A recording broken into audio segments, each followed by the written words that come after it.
ఖడ్గమైన దేవుని ప్రేమ నుంచి మనల్ని ఎడబాపు వాళ్ళెవరు?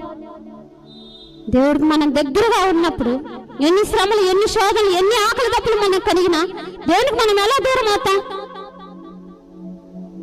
అందులో ఉంది రోమ పత్రికలో, కరువైన ఖడ్గమైన దేవుని ప్రేమ నుంచి మనల్ని ఎడబాపు వాళ్ళెవరు?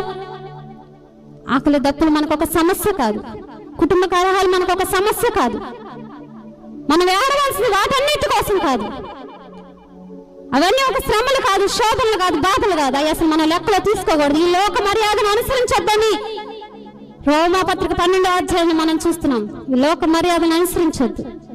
అవన్నీ మనకు శ్రమలు కాదు, అవన్నీ మనకు బాధలు కాదు. దేవుని చిత్తం ఒకటి ఉంది, అనేక ఆత్మలు రక్షణ పొందాలి, అనేక ఆత్మలు రక్షణలోకి రావాలి, దేవుని రాజ్యం విస్తరించబడాలి. దేవుడి రాజ్యం విస్తరించబడటానికి పాపాన్ని